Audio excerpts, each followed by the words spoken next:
বাংলাদেশ একটা বিশেষ সময় পার করছে। গেল কয়েক মাসে এই কথাটা অনেকবার বলা হয়েছে এবং খুব সম্ভবত আরও অনেক দিন এটা বলা প্রয়োজন হতে পারে। আমরা যদি পেছনে ফিরে তাকাই, পুরো ঘটনা প্রবাহকে আমরা কয়েকটি পর্বে ভাগ করতে পারি। জুলাইয়ের প্রথম সপ্তাহ থেকে আগস্টের 5 তারিখ পর্যন্ত ছিল একটি পর্ব, যেখানে আমরা দেখেছি যে শেখ হাসিনার বাহিনী গুলি করে নির্বিচারে মানুষ হত্যা করে। 5 তারিখ হাসিনার পলায়নের পর 8 তারিখ পর্যন্ত ছিল আরেকটি পর্ব, যেখানে বাংলাদেশে কোনো সরকার ছিল না। তখন এক ধরনের আতঙ্কময় পরিস্থিতি তৈরি হয়, কিছু বিচ্ছিন্ন ঘটনাও ঘটে, কয়েকটি এলাকায় ডাকাতির ঘটনা ঘটে, কিন্তু আমরা দেখি যে সেই সময় সশস্ত্র বাহিনী একটা গুরুত্বপূর্ণ ভূমিকা রাখে এবং সাধারণ মানুষ নিজেরা দেশের নিরাপত্তার জন্য, মানুষের নিরাপত্তার জন্য রাস্তায় অবস্থান নেয় এবং একটা বিরল নজির স্থাপন করে। আপনি একটু ভেবে দেখতে পারেন যে মার্কিন যুক্তরাষ্ট্র কিংবা ইউরোপেও যদি সরকারবিহীন এরকম 3 দিন থাকতো, তাহলে আমি নিশ্চিত করে বলতে পারি সেখানেও অরাজক পরিস্থিতি তৈরি হতো। প্রফেসর ইউনূসের নেতৃত্বাধীন সরকার দায়িত্ব নেওয়ার পরও শুরুতে পরিস্থিতি খুব নাটকীয় পরিবর্তন হয়নি, কারণ সরকারের হাতে আসলে সেইভাবে তেমন কোনো ইকুইপমেন্ট ছিল না। পুলিশ বাহিনী ছিল পলাতক এবং পৃথিবীর ইতিহাসে প্রথম প্রতিটা থানা থেকে পুলিশ পালিয়ে যায়।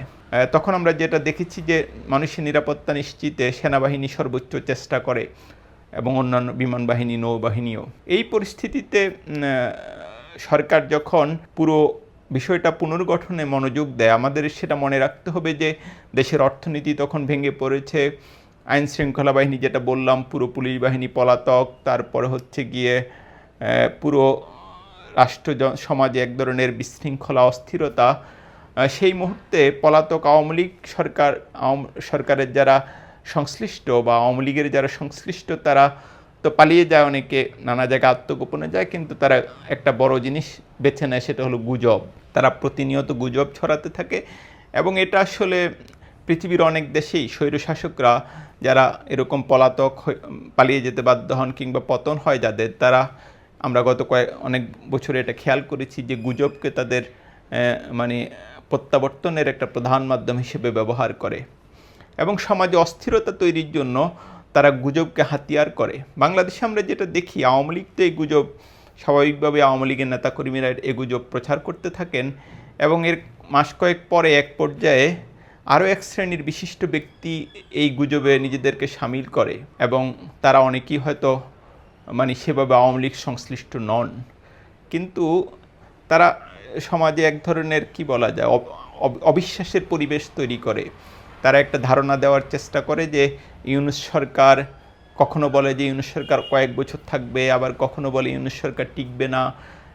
সমাজে এক ধরনের অস্থিরতা তৈরির চেষ্টা করে। কিন্তু আমরা দেখেছি যে পরিস্থিতি ধীরে ধীরে নিয়ন্ত্রণে আসে এবং সরকার অনেকটাই পরিস্থিতি নিয়ন্ত্রণে সক্ষম হয়। যদিও বিএনপি দ্রুত নির্বাচনের একটা দাবি রয়েছে, কিন্তু এ নিয়ে সরকারের উপর যে দলটি খুব বেশি চাপ তৈরি করেছে তা কিন্তু নয়। অন্যান্য রাজনৈতিক দলগুলোর সাথেও কোনো কোনো ইস্যুতে সরকারের দূরত্ব রয়েছে, কিন্তু সেটা খুব বেশি বড় মাত্রার কিছু নয়। কিন্তু যেটা দেখা গেল, সর্বশেষ আওয়ামী লীগের রাজনীতি এর উপর সাময়িক নিষেধাজ্ঞা দেওয়ার পর বাংলাদেশে নতুন করে কেমন যেন একটা ঘুমোট পরিস্থিতি তৈরি হয়েছে। কোথায় যেন, আমি একবার মানবজমিন পত্রিকায় একটা লেখা লিখেছিলাম, আমার মনে আছে শিরোনামটা ছিল কোথায় যেন গোলমাল। এখনও কেমন যেন মনে হচ্ছে পরিস্থিতিটা একটু সেন্সিটিভ এবং এই মুহূর্তে গুজবকারীরা আবার নতুন করে সক্রিয় হয়েছেন। এবং আপনারা নিশ্চয়ই প্রত্যেকেই খেয়াল করে থাকবেন যে বাংলাদেশে হাসিনার পতনের পর ভারতের মিডিয়া বাংলাদেশ বিরোধী প্রচারণায় তাদের সর্বশক্তি নিয়োগ করে এবং মিথ্যাকে তারা একটা শিল্পের পর্যায়ে নিয়ে যায়। প্রতিনিয়ত তারা বাংলাদেশ নিয়ে অসত্য আজগুবি তথ্য প্রচার করে গেছে এবং এই যে দেখবেন যে আওয়ামী লীগ নিষিদ্ধ হওয়ার পর থেকে সে আজগুবি প্রচারণা খুব বাড়তে থাকে। আমাদের সেনাবাহিনী নিয়ে নানা রকম অপপ্রচার এবং মিথ্যা তথ্য সেখানে দেওয়া হচ্ছে এবং অত্যন্ত বিস্ময়করভাবে বাংলাদেশের কিছু সাংবাদিক বা দু একজন রাজনীতিবিদও সেই প্রচারণায় সামিল হয়েছেন এবং আমরা যেটা দেখছি যে তারা প্রকাশ্যে বাংলাদেশে দেশের টিভি চ্যানেল কিংবা টিভি চ্যানেল হয়তো ওইভাবে না, নিজস্ব ইউটিউব চ্যানেলে বা বিভিন্ন স্থানে এমন সব মন্তব্য করছেন যা স্পষ্টত রাষ্ট্রদ্রোহিতা। মত প্রকাশের স্বাধীনতা অবশ্যই থাকতে হবে, একটা গণতান্ত্রিক সমাজ মত প্রকাশের স্বাধীনতা ছাড়া এগুতে পারে না, কিন্তু মত প্রকাশের স্বাধীনতার নামে গণতন্ত্র নস্যাতের কথা কেউ তো বলতে পারেন না, কারণ মত প্রকাশের স্বাধীনতা অতপ্রতভাবে গণতন্ত্রের সাথে জড়িত। গণতন্ত্রেরই একটা পার্ট। বলা হয়ে থাকে যে গণতান্ত্রিক ব্যবস্থায় যে সাংবাদিক সরকারের সমালোচনা করবেন, সরকারের দায়িত্ব সেই সাংবাদিকের নিরাপত্তা নিশ্চিত করা। সেটা অবশ্যই সত্য, কিন্তু আপনি যদি রাষ্ট্রের নিরাপত্তাই বিঘ্নিত করেন, আপনি যদি গণতান্ত্রিক ব্যবস্থাই ধ্বংস করে দিতে চান, তাহলে আপনি কি করে একটা সাংবাদিক পরিচয় দিতে পারেন কিংবা কোনো রাষ্ট্রের একটা সভ্য নাগরিক হিসেবে পরিচয় দিতে পারেন?